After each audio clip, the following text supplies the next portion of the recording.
and you'll step up to the podium and I'll call you up. I'll call you up.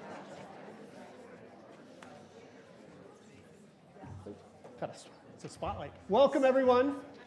My name is Peter Wanders. I'm the president and CEO of Anderson Ranch. On behalf of our board of trustees, our national council members, and my colleagues, I'm thrilled to welcome you here tonight.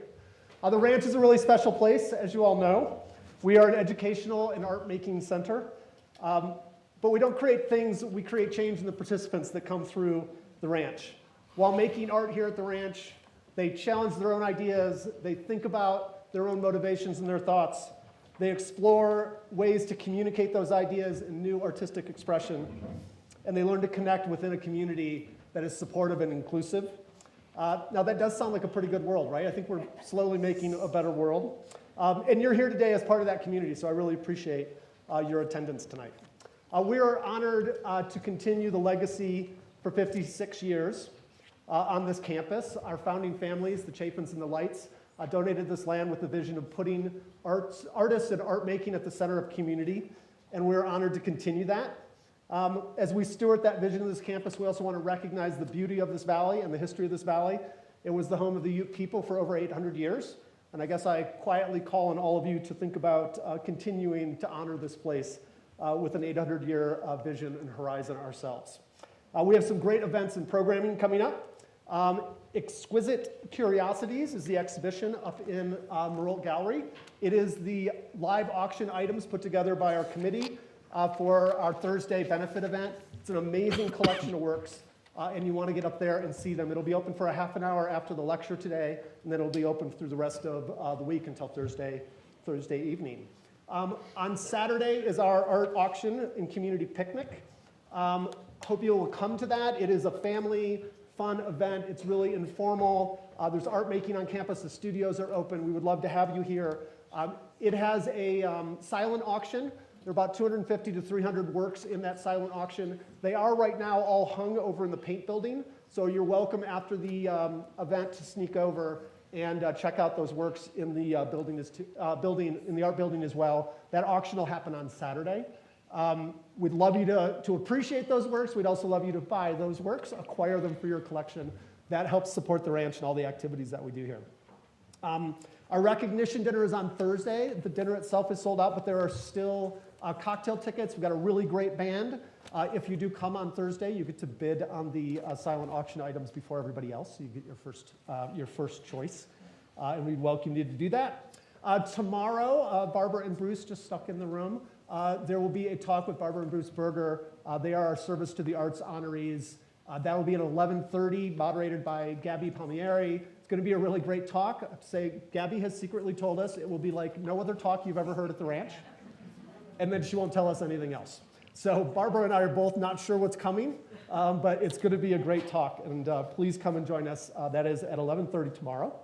Also wanted to quickly mention Jason Moran, his wife Alicia Hall Moran, and Adam Pendleton are going to do a program for us on I think it's the 29th. July 29th, Monday. It's the Monday of Art Crush Week. This is really a dialogue about the interplay between different artistic mediums, dance, performance, music, and visual arts. I think it's going to be a really great program. It's free, so please come. This summer series lectures, this is the first of the summer. Note that we will go back to Thursday lunchtime after this week. We're just really excited about this program. It is a highlight of the summer for the community. It's a highlight of the summer for the ranch, and I hope you will come and enjoy those programs. It really brings together some of the world's top artists to talk about their practice, to join us in community, and I hope you'll join us. I want to thank our title sponsor for the summer series, Mel and Adam Lewis. Continue to underwrite this series in honor of Toby Lewis. Toby was the curator of the Progressive Collection, a huge influence on the art world for many decades, previous trustee of Anderson Ranch, and I know a friend and an inspiration to many of you in the room, as she was to me. So thank you to Mel and Adam for supporting that program. We have some corporate sponsors, Cultured Magazine, Christie's Auction House, Pure Insurance, and United Airlines all help to make the full summer series work for us all year long. Shield Moving and Storage Logistics is our Rec Week sponsor, so excited and appreciate their support as well. That said, there are individuals that have committed themselves for years and years to making this series super successful, and they continue to support and underwrite it.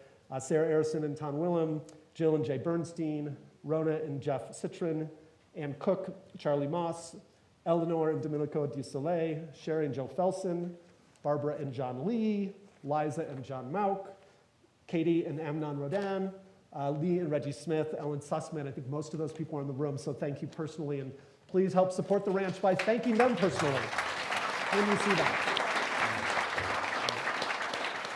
So Sarah Harrelson, the founder and editor-in-chief of Cultured Magazine, has been the creative director of our summer series. She's worked with the artistic team all year long to help put together this amazing and compelling lineup of speakers.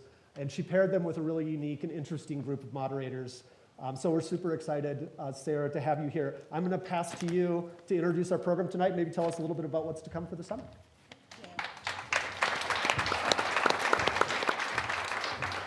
Thank you, Peter. It's unbelievable all that you have going on. I feel a special kinship with Anderson Ranch because I feel like they're a fellow really small team who does just unbelievable things.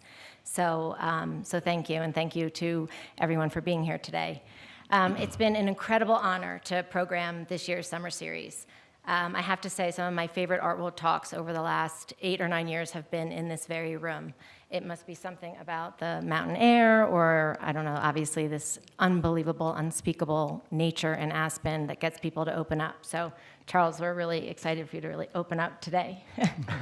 I was recently texting with my good friend, Lily Stockman, who recently taught a painting class here, and I was asking her about cabin life. And I said, how was it? How was your experience? And she said, it was so incredible, and next year I'm going to come back as a student of a ceramics class, which I think we all know how beloved the ranch is, but I thought that was the ultimate compliment.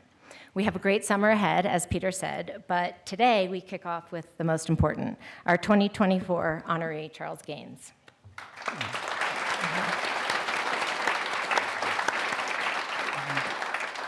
I've had the great fortune of having a studio visit with Charles and still draw from the inspiration from that day and remember the humble sincerity in which you spoke about your work. It was a treat. Rodney McMillian and Charles Gaines are masters of the absent and the in-between. In their intellectually rich and materially singular work, Charles and Rodney have remained generous and deeply democratic. In the early 70s, Gaines became a pivotal figure in the development of conceptual art. Using mathematical and numeric systems to create images, Gaines' works brings together the technical and the transcendent, spirit and form. Critic Hannah Black, on the occasion of Gaines' first work in public sculpture in 2022, wrote a profile in Cultured Magazine and said, Charles Gaines' works aims to stretch, palpate, disintegrate, and in all other ways put pressure of the concept of meaning until it gives up the secret of its arbitrariness. Over the course of his nearly 60-year career, he has explored this concern through often beautiful artworks, though he treats the beauty as incidental. So much of Charles' works challenges our ideas and our meaning of how it gets made, and in doing so, he creates space for us to re-examine our own cultural learning. In Rodney's work, his social and political histories are given new formal structure. Rodney invites us all into the big problems of our time with visually lush objects in 2 and 3 dimensions, as well as video and installation. For the past 50 years, Charles has also had a career as an educator, first as the professor of Cal Arts in the 70s and 80s, and in 1989 he joined as a faculty member, sorry about that, Charles, California State University in Fresno, and then in 1989 he joined as a faculty member at Cal Arts. After 30 years teaching, he launched the Charles Gaines Fellowship for MFA art students to support 2 artists of color annually. Many of the students impacted by Charles are names familiar to Aspen and to the world: Andrea Bowers, Lyle Ashton Harris, Mark Bradford, Gary Simmons, and of course, Rodney McMillian. I couldn't be more excited to introduce these 2 artists whose creative, intellectual, and personal relationship has unfolded over decades. Thank you for allowing us to listen to your conversation, and it is our hope in doing so that we can refine our shared comprehension of your work. Thank you. Is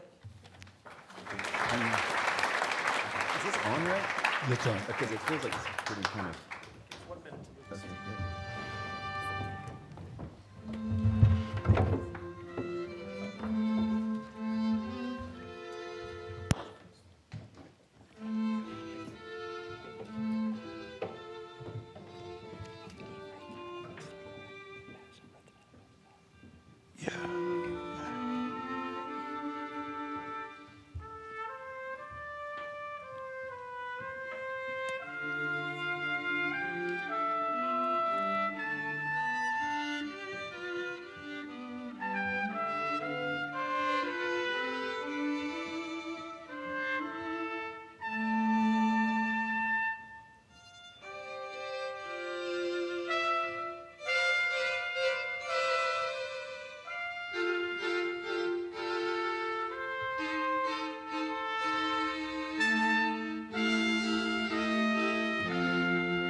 Nice.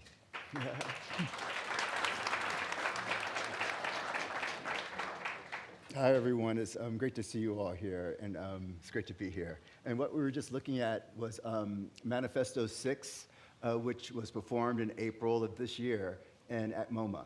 And the manifesto that was chosen was by Ben Patterson, who was a black artist. He was also one of the founding members of Fluxus. And what's kind of, I think, apropos about starting with this is that, you know, during his time as an artist, he was not really well recognized. And that's, I think, something that Charles definitely, this is kind of awkward, but that's something Charles experienced early, like in part of his career. But also, I think what's significant about this work is that we could talk about, perhaps talking about how the music was made, because again, it was made through systems. And so maybe we could start off with you talking about how that work was made.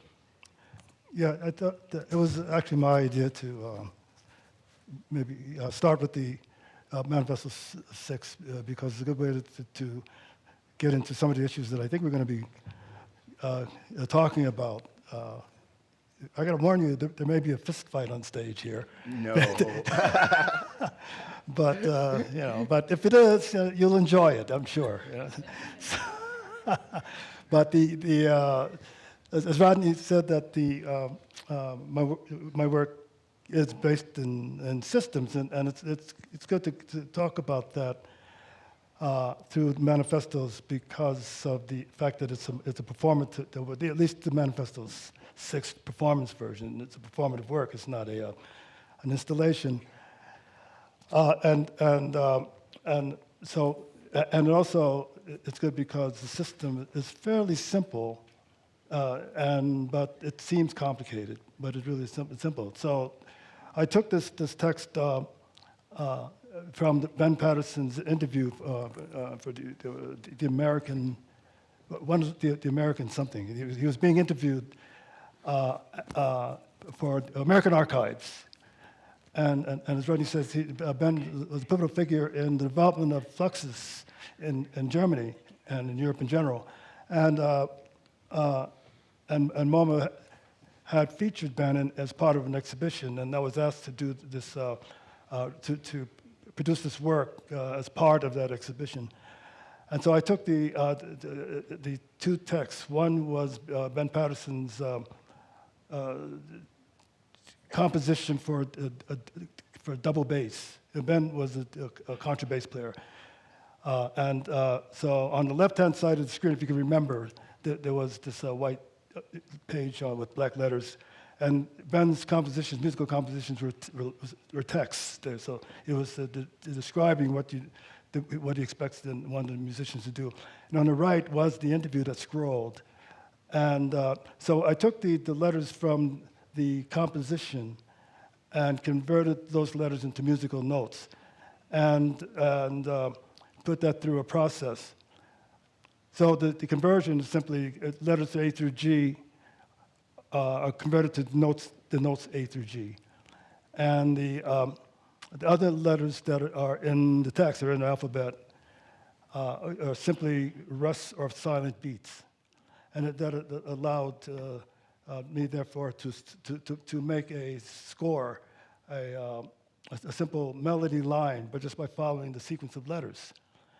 And then I tagged onto those letters chords.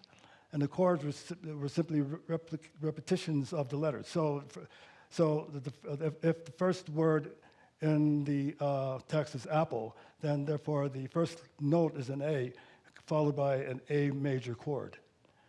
And so I went through the entire thing, the entire text that way, and actually only 300 words of the text. And then I took that manuscript and I arranged it for the ensemble that you saw. So what's going on in there is that there's a collaboration. So the reason I wanted to take things through a systematic process is because I wanted to remove my subjectivity. I wanted to remove any impulse that I had to design the work of art. So that's one part of it. The system, therefore, establishes the chords, the notes, the sequence of chords. But then there are actually subjective contributions that I make. For example, I can extend a chord or shrink a chord as much as I want. I can change the pattern or rhythm of the sequence of notes, although I can't change the sequence of notes. I can mess with the patterns that they produce. And essentially, a lot of people say that, well, your claim that you've subverted your subjectivity is simply a lie, because you're converting your subjectivity all over the world, and you're failing to subvert your subjectivity. And I said, well, no, I think it is still there, because what is going on is that I've created a space around my decisions that I can't violate. I have to work with what's given me. So it's essentially, let's say that for some random reason, you pulled 5, 10 words out of a hat, and then I ask you to sequence those words, and so you'll sequence them, but you can't introduce new words. And so the part that I'm saying is still given to the system is the part where I decide how to sequence the words, because I can't change or move outside of what's given me. The old idea is that you have tabula rasa from which your subjectivity can project into the world, invention, new ideas, without constraint or restraint. And I never thought that to be true. Can you talk more about why you wanted your subjectivity out of the process so much? Why that's so crucial to this work? Because we're looking at other slides of works too, and I think if you'll see the works from the City Museum, the grid works, those trees, which many think of as beautiful, but those are also made out of a system. And so I'm just curious as to if you could talk more about why it was so important, and still is, for us to think about that work as one where your hand or your subjectivity is removed, and what is implicated by that. Yeah, it started actually when I was in graduate school at RIT, Rochester Institute of Technology. And I was a painting major, but I found myself not very happy with the whole prospect of making a painting. That is, sitting in front of a canvas and intuiting an idea and then making marks and gestures to try to unfold that idea in materials. And I found that not unsatisfying, and principally because I didn't see any connection between the marks I made and myself. I didn't identify with the marks. So I couldn't say that it was speaking from a subjectivity because it seemed so arbitrary to me. Now, everybody else in the training program, everybody else was totally happy working that way. They found no problem with it. So this is not a complaint about, a general complaint about, anybody who makes work, according to their subjective strategies, because that's, as you can see, some of my best friends make work that way. But it's just what happened to me. And so I had to figure out either find another thing to do or investigate more deeply what the possibilities were. And during the time I was at school, I met a curator from the Guggenheim who was taking some courses in RIT, and he introduced me to a couple of books that, to make a long story short, that showed me that the way of making art that I was studying at Rochester was just it comes from a European ideology, a European history. Mm-hmm.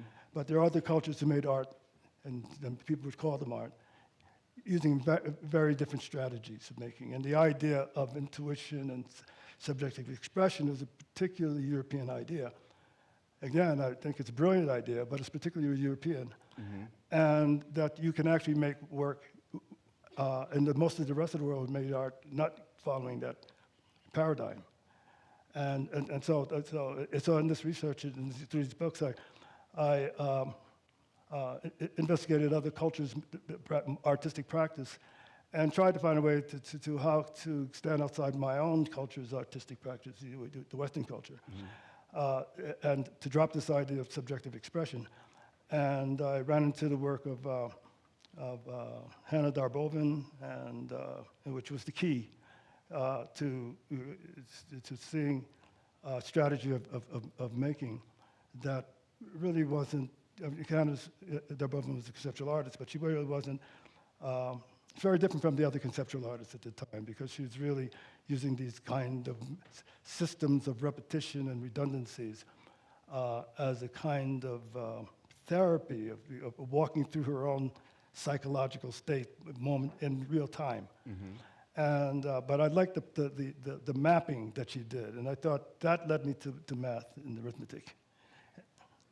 That's interesting, and I guess I'm wondering, how do I segue into this? I guess I'm also wondering, how does that relate to your ideas around beauty as well? Or I'm wondering if you could talk about your ideas of beauty, if that had any impact in why there was this kind of dissociative relationship or dissociative kind of response you had to your own mark making on a canvas, or I'm curious about that space. It's strange to me that not strange. It's interesting that you could make a mark on a canvas and not recognize it as your own hand, or as coming as a part of you. And I guess I'm curious about that space and what that means in relationship to the systems, and what it could mean to the kind of larger questions that you were having. Mm-hmm. So I'm not saying that it didn't come from my hand. No. So in other words, it's very much like if you're a writer. Uh-huh. You don't think that the script is like in drawing, it's expressions of your subjectivity. What are the expressions are the concepts that you write about. So the fact that I use my hands, as a matter of fact, is very important, because a lot of what I'm trying to do is emphasize indeterminacies, the indeterminate moments in the production of a work of art. And working with your hands, which are, you can't, it's very difficult to make a straight line. Every gesture in that is a marker for me for the role of nature, or the indeterminate, in your ability to make a gesture. Yeah, so I don't associate that with subjectivity. I associate that with being a biological being in the world, in a physical world, and having to deal with not only the cultural things around me, but and social things around me, but also the physical and material things around me having to do with that. Well, I guess when I heard you say that, I was actually thinking about like modernist painting disciplines that you were perhaps responding to. And so I guess that's why I found that curious. And I was wondering maybe is that where that mark making, and I'm being maybe quite literal in a way that you're not intending it, but I was wondering if that was a link towards like this interrogation of certain modernist activities that were happening, like modernist painting that was all about the subjectivity of the maker. Yeah. So what it was, I didn't know why I was unhappy as a painter. And I had no idea why it was more interesting to me to destabilize that idea by introducing these other strategies of making that I think reside outside my subjectivity. I didn't know why. I was simply trying to find a reason to make art, but also I discovered in that like art was like an amazing thing to do. I mean, because if I did it the other way, I wouldn't be making art. But I found that there was this other thing to do. Now, in the course of that, I started asking myself questions about why I was behaving so differently. And I guess the beginning of coming up with an answer to that was that most of the idea that came to me that sent me in this other track came from my reading. And so that got me into reading, and it got me into exploring the ideas of others. And in the course of that reading, I found these writers who were analyzing, critiquing the idea of art, the idea of art practice, the idea of art history. I found this, and I found myself completely compelled by that writing. And I started studying it. But in the course of gaining that information, I began to put together why I was so dissatisfied. That in a lot of that writing, there were elements of revealing the mechanics and the analytic of artistic practice, and how, and the fact that actually that could be talked about, and how that revealed things that contradicted some of the ideas that I was being taught in school. So what was revealed for you that contradicted what you were being taught? Well, there's various things like with the Zen, the Tantric Buddhist, that I discovered that, rather than going to their creative imagination, because they had no such concept in the discipline, they went to the yoga, the Zen practices.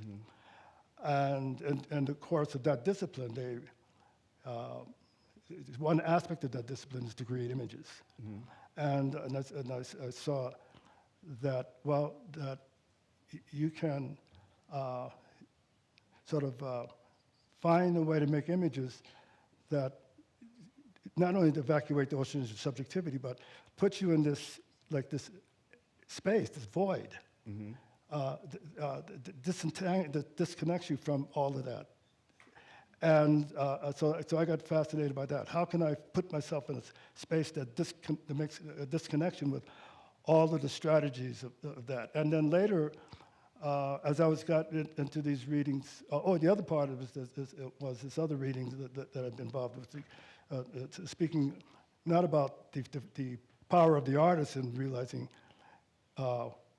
great works of art, but the impact of the world on the artist, the impact of culture, the impact of the physical and material space on the artist that creates as much decisions about what an artist does in making a work as an artist makes in finding resource in their subjectivity. Which then perhaps could get us closer to also, like maybe some of the works that we're seeing here maybe not this piece, but as it goes back around with some of those, the works that are like of trees and those systems, I wonder if you could talk a bit about how those systems point to larger structures that we are existing within, and like some of the political efficacies of why you're choosing Right. that strategy. Yeah, yeah. So you asked me about Like the this work issues here in of particular, yeah. visual pleasure, for example, you're Yeah, asking yeah. about. And so as I was discovering, I can reflect on it, that I was actually putting together a post-colonial critique of art. I was reflecting on that. I realized that the problem that I was dealing with was the modernist ideology that really defined the space about how a work of art is produced, and none of those modernist ideas worked for me. So I identified modernism as the enemy. All right. Again, I'm just talking about myself. I'm not, modernism is one of the great concepts. Well, yes and no, because I took your class. Yeah, yeah, no, I can't say. I mean, great ideas are great ideas. Yeah, no, it I mean, is, they're just in terms of whether, what you do with them, whether they work for you. But to critique modernism, I realized that I had to critique subjectivity. Part of that is because it's part of the process of making a work of art. That work of art, it's told by modernism, works of art are meaningful because the subjectivity of the artist and the subjectivity of the viewer makes this strange connection. And so there's a mystical communication going on. The effect of the effect of which was affect, that the pleasure that you find in a work of art comes from that special kind of a connection. And so I just didn't think that was true. And so I said that, well, one of the ways of critiquing subjectivity is to to make work based on systems.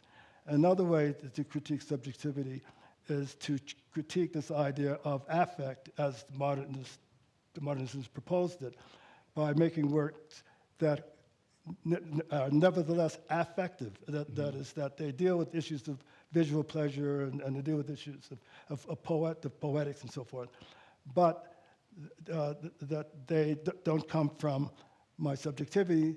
They come from a structure that I put into place a system that I put into place in order to realize the work. So like when I look at those trees and I think they're beautiful, it's not because you intentionally made them beautiful, it's because I've been conditioned to see them as beautiful? Yeah, well, I mean, the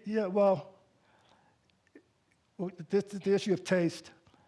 The other part is that I think taste is, it's clear. I mean, even the modernists believe taste is learned, right?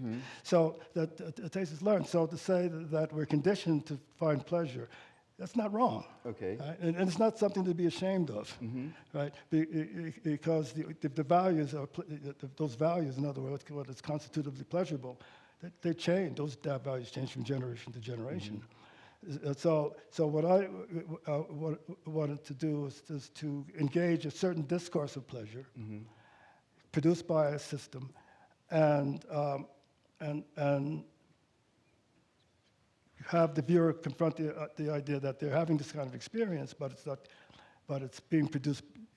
They like to think a robot is producing it, because they think of numbers as robots. It's robotics, but that robots are producing it, and that contradiction I read as a critique. Right? So my point is that in the grid work, the only choices I make is which trees I'm going to use.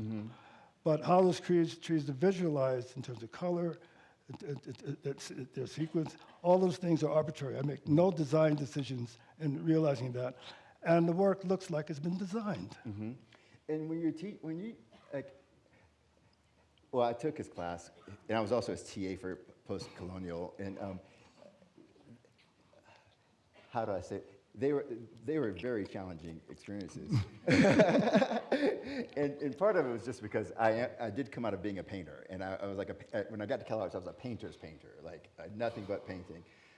But through working with Charles and Michael Asher and the other faculty there, it shifted my understanding about what art is, what culture is, what politics is, and that art is a linguistic endeavor, that it has languages connected to the stage, to the ground, to everything around us.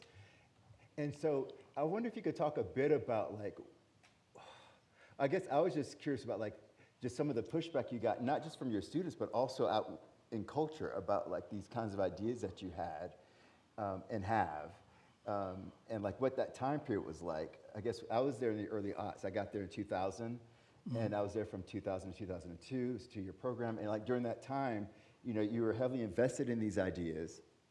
And then you were also making, like, the Night Crime series, which, and, like, the Mount Rainier that's pieces, disaster which is, right, the disaster series, which is right here, which are these narratives around, like, campers and climbers who have, like, been killed or maimed and out in the wilderness, like out here. But in the and then there's, like, this grandfather clock here that every so often the rock goes down and it comes close to crashing into this glass. But once a day, it actually goes through the glass. So it's this idea of chance and not knowing when mayhem is gonna strike us. And so these ideas of chance, these ideas of like a robot or like a system creating these images, I mean, I know for me, when I was a student at that moment, it was really challenging to kind of like unravel that, because it seemed so antithetical to like to the notions of art that I had been, you know, I guess trained or ensconced or raised in. And I guess I'm wondering if you could talk a bit about about that process, perhaps of teaching, but also the process of how you shared this work to an audience or to audiences that also had, you know, some common languages that were antithetical to like these systems. Yeah, well, it seems that my career started, there's the first generation conceptual artists, and then there are what you might call the second generation conceptual artists. And that second generation made up a bunch of friends of ours, you know, like Lorna Simpson and so on. But they were called second generation conceptualists. And I was born at a time, so I was right in between them. Right?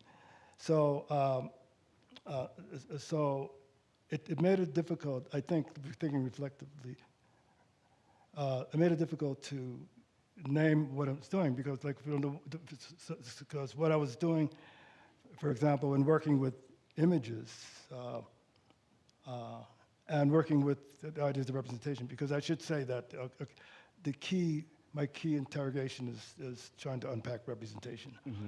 So the working with images in order to try to unpack representation didn't fly well with the first generation conceptual artists, because they were not interested in representation.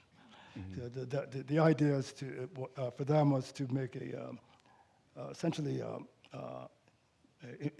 empirical, make art an empirical practice that defied interpretation, that got limited, because they thought interpretation was one of the bad remnants of European art. And so by being invested in representation, I seemed to be going backwards. And then on the other hand,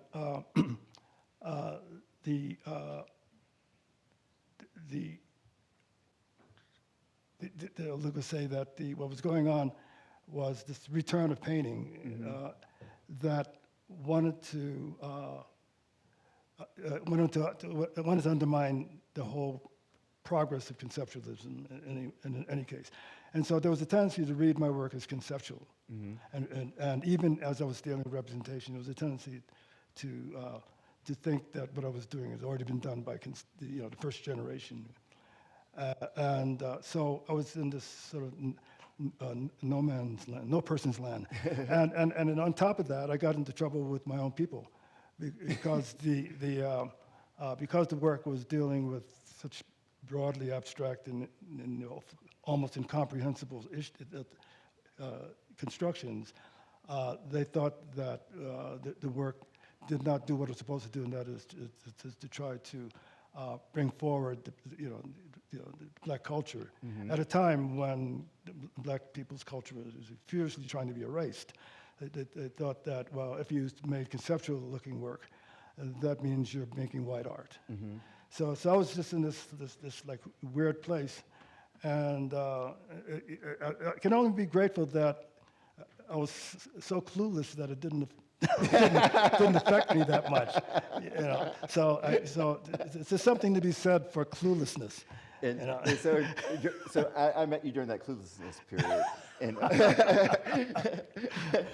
well, we're bouncing around a little bit, but oh god, that got hot really fast. I want to talk a bit in speaking about this, the kind of the hole you're in, or like the cluelessness that you're in. You're in a different place now, whereby a lot of students who have worked with you, many were named.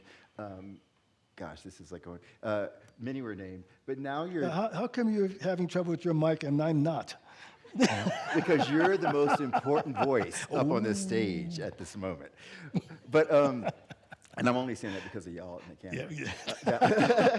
No, but you're in an interesting place now where it seems like not only have the ideas opened up, or maybe we as audiences can grasp like the systems that are in play and why they're there, and some of the political implications of them. But when I look at your sculptural works, it seems like that's actually a place where your practice is quite different, like where there's a bit more of an intuitive component going on, and where there's also a certain kind of legibility to the forms in a certain way. And one thing that was really striking to me when I was reviewing your work was just how important location was to all of it. Like you mentioned, like the walnut tree orchards, which are in Fresno, which suck up a lot of water, which is a big conversation in California. You did the Snake River project with Edgar, where there's a lot of content to that river in terms of like Lewis and Clark and like Manifest Destiny. And then you did Moving Chains just recently. That was at Governor's Island in New York. And there wasn't a system that created that form.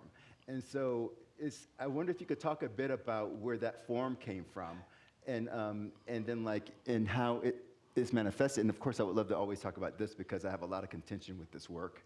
But we could start with Moving Chains that I have less contention with. Yeah, my practice has two parts. One I call the grid work, which the plexi boxes or any gridded series which use numbers, those works are part of that series. And the other is called the language-based works. In the language-based works, the system is linguistic. It deals with the issue. It deals with dealing with objects and images as semantic units that are placed in syntactical relationships. And what that means, because I know you're going to get on me, what it means is that the selection of the semantic units is the same process as making a collage or a montage. Okay. They are different things that come from different histories, that have different backgrounds, and different sources. They're not linked, so they're arbitrary. And I bring them together. All right. I have no design in bringing them together except to produce a montage. Mm-hmm. All right. What I know is going to go on is that because of certain syntactical redundancies between these elements, the audience will start making connections. That's the same thing. Mm-hmm. The meaning, the system, if there is a narrative, the system of the linguistic system is producing the narrative with the necessary cooperation of an audience. Mm-hmm. All right?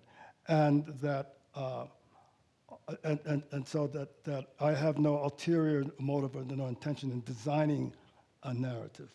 I'm putting elements, just like in a montage, you're putting elements that you know have narrative power, but you don't know exactly how that narrative power is going to play out.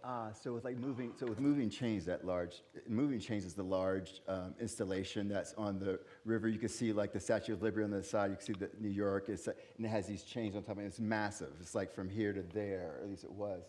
So you're saying that like whatever narrative component I get from that is because of the form, Because it comes from your own history and learning. because of my own history. Yeah, and so I can rely on that there is a narrative history that accompanies these objects or images. Okay. I am not telling a story with them. The story is going to be told by the people who engage the work. So like the moving trains, I think, because, people say, they've called that a bolt. And I, for, about a little bit of time, you would say, it's not a bolt. What are you talking about, it's a bolt? But they kept calling it a bolt. And so then we built it, and I said, oh, it's a bolt. So what happens, though, is that it's an abstraction. In other words, it's a collage. It's a montage. Yeah, yeah. It's a set of disparate elements coming from the different areas that I found the elements in making the object. And I had no intention of making a bolt when I made that. All right. So what happens is that the piece actually has a number of levels of metaphoric narratives that's excuse the pun, that flow through it. Right? And this is entirely my intention to unleash the metaphors. But I'm not unleashing narrative. But I know narrative is going to be formed. And the site location of that is important because moving trains is really one that's important to the location, is because of where I found the various things that I decided to use to create the montage. So they were, the piece was designed originally to be in St. Louis, right along the Mississippi River. And when I designed the piece, I walked around the site and I saw the St. Louis courthouse where the Dred Scott trial, the 3 trials took place. I saw the Saarinen Arch. I saw the Mississippi River, and all of the stuff that goes along with the river, slavery, economy, manifest destiny, pioneering spirit. And I knew that the ghosts of all those narratives were there, and that I wanted to collage the elements of those narratives in a single object. I didn't know what was going to happen. And it was a shock. The piece, I don't know if you've seen it, but it turned out to be this like very emotional work that people would go and stand underneath it while the chains are moving. They were just burst into tears. With the end there, I mean, it was an incredibly effective work. But one thing that I find striking about it, in some ways, at least for me, and you will probably object, but it reads as an artwork that comes out of a type of tradition of making work that perhaps I'm really familiar with in terms of just like. Which is what? I guess, some is like content form, but it's like just where it's like, I don't see the system in there in the same ways that you do, but I do think that the way. No, see, this is where we disagree, because you have to. Every time you, no, sir. Every time you interpret one of the forms or the relationship forms, you're responding out a system. The system in terms of like.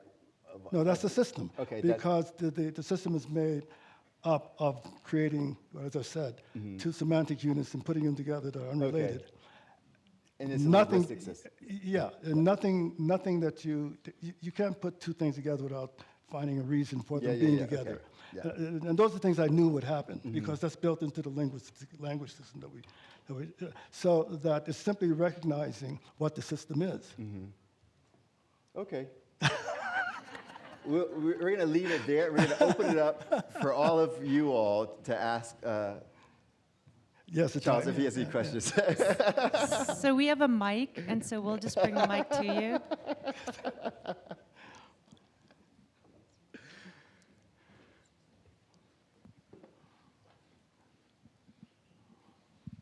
Hi. So you described that the work is systemic and not subjective. So we kept going back to the images of the beautiful trees. So do you, explain to me, do you write like a mathematical formula, sort of like a physicist or a mathematician? And then once your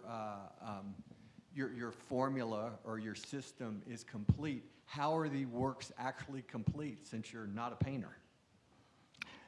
Yeah, well, I'm not sure what the last part has to do with it. Well, in but, other words, okay. but the earlier grid work, yeah, they work from what people call algorithms now, but back in those days, they didn't use that language. And so that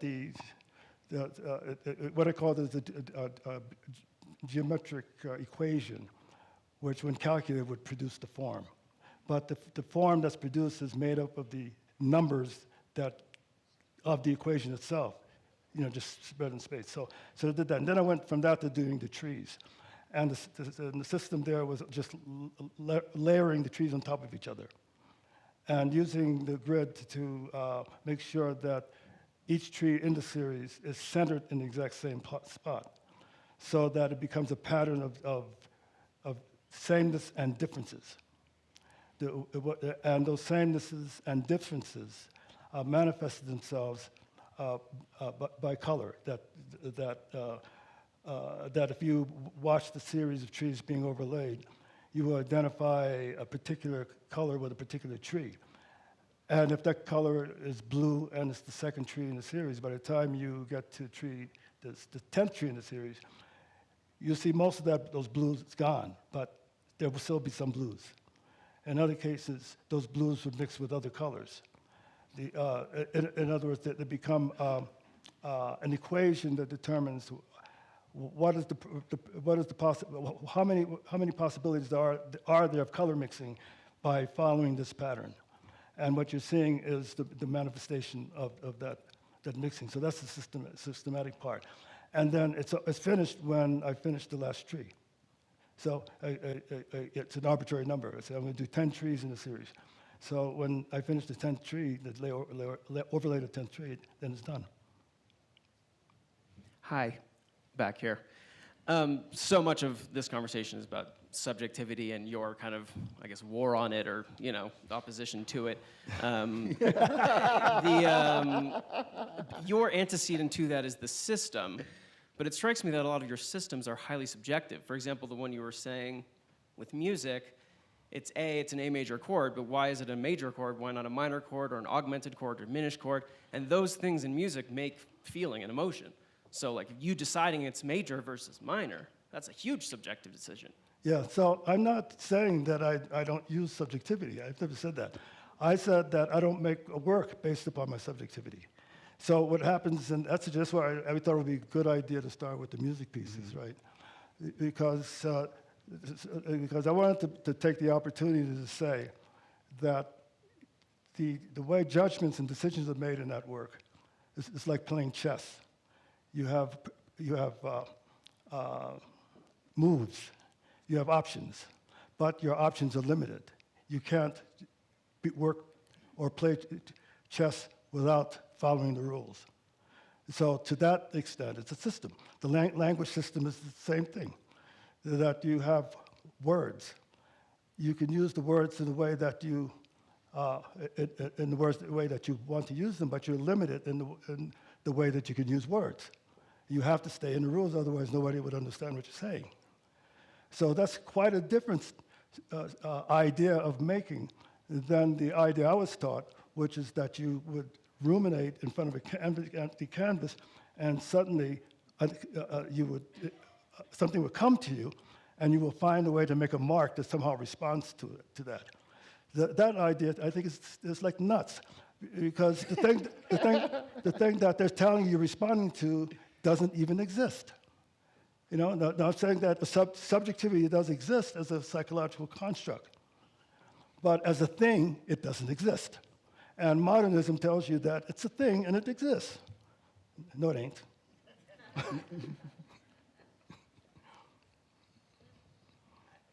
piece by the river, it's a wonderful piece. And I was just wondering, what was your original assignment there, or what was your original program for that? What did you set out to do when you were given that piece of property to do that? Yeah, I was asked to propose a piece for that site in St. Louis. Now the piece eventually was built in New York, but it was initially going to St. Louis.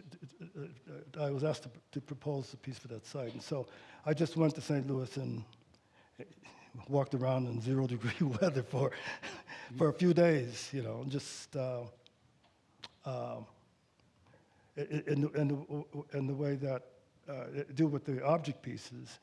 I know that whatever it is it was going to be a machine, and it was going to be an assemblage.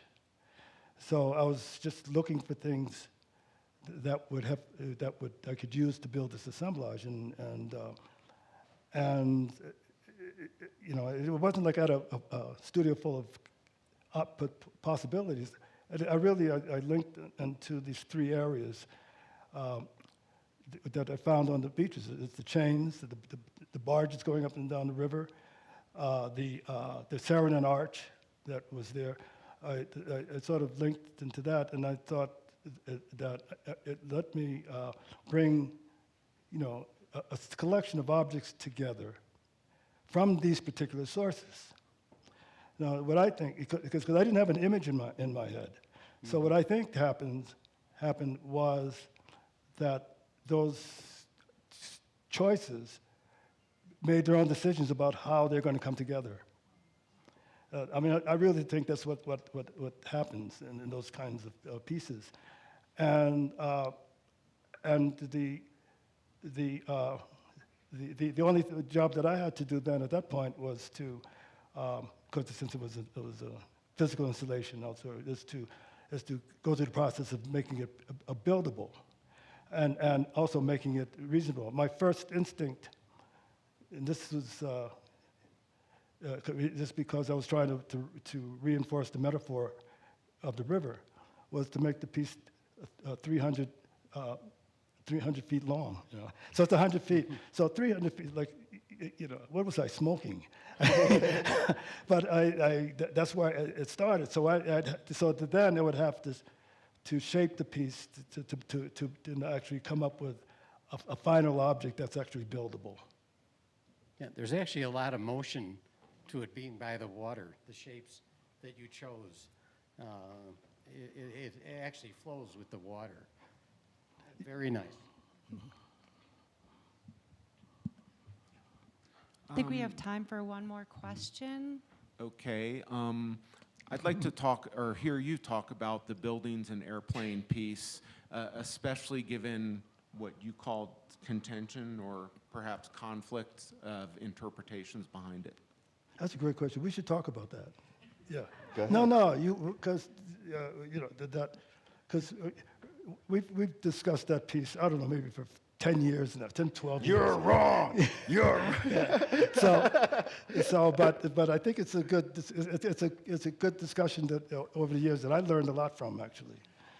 But I think it had, and there was another piece that you queried about, which was my use of European instrumentation in the Manifesto series. Yeah, which is, I think, connected to the question around, like, where your subjective positioning is in terms of, like, the A major or A minor. As I was always questioning, like, why do you often choose orchestral instruments? Like, why not electric guitar or other instruments that could read the notes? And I wondered if your choice of using those instruments was because there was some kind of representational value to them because of their relationship to European traditions that enabled your system to be more legible, or what? But I was always wondering why. Like, I thought that perhaps, and I still do think to some degree, that your choice of those instruments is out of, you know, your preference to them. Yeah, well, perhaps it might be it. I was trained as a musician, so I played two instruments, and I know music theory, and I know.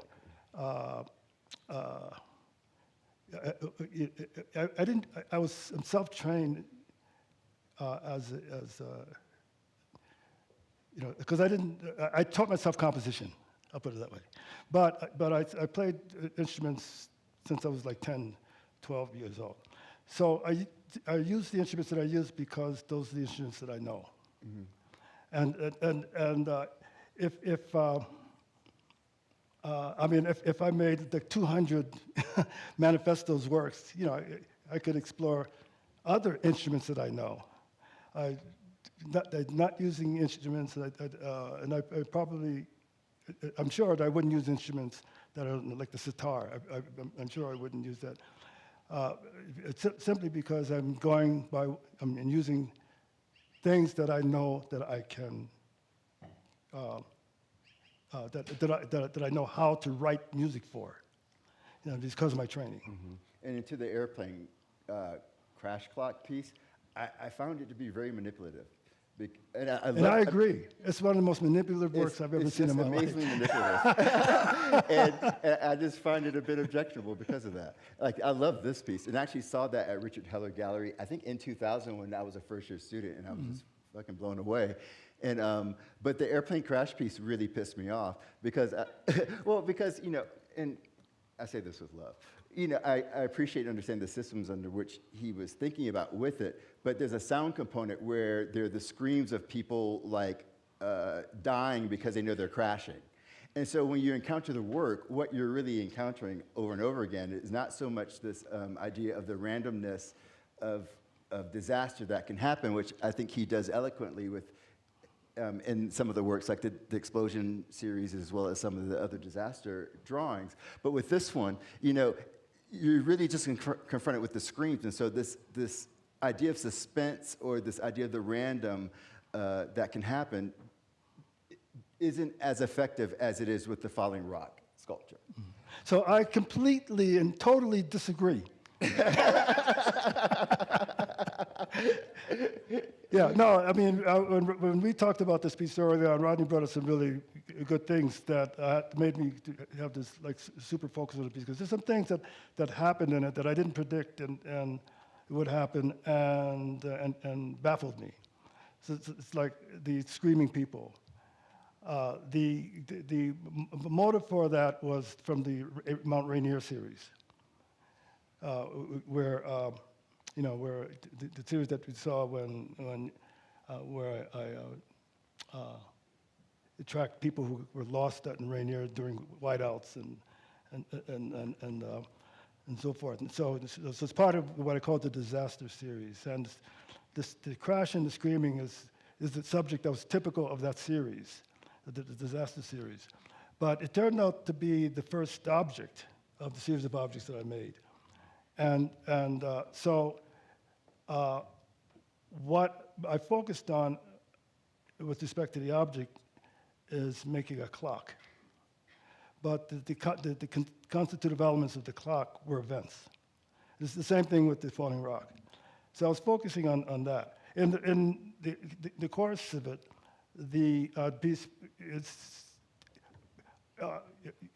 just manipulative. It's a weird piece because you could only think that as the plane is crashing, that only a sick mind can produce this work, because what it does is you want to laugh at it because it's like a cartoon, but at the same time, you say, what am I laughing at?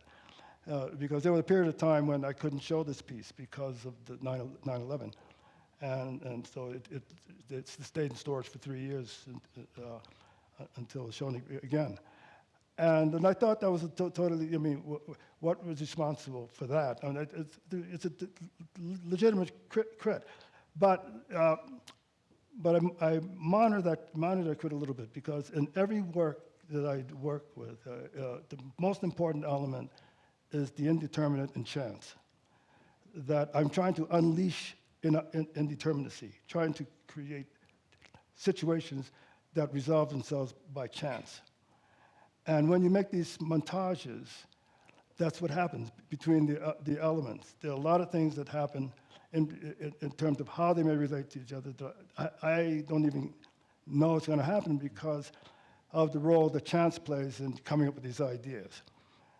A lot of people think that because I'm in my grid work, that I work with numbers, that I'm actually trying to control things.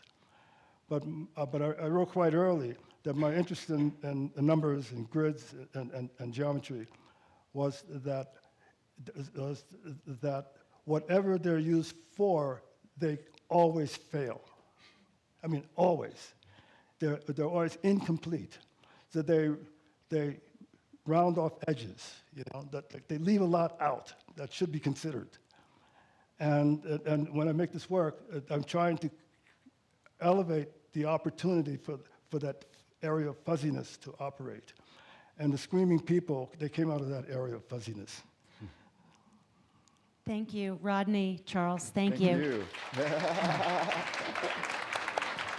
See? Thank you for being here. The silent auction is open if anyone would like to take a look in the painting building. I wasn't going to bore everybody else. Hi.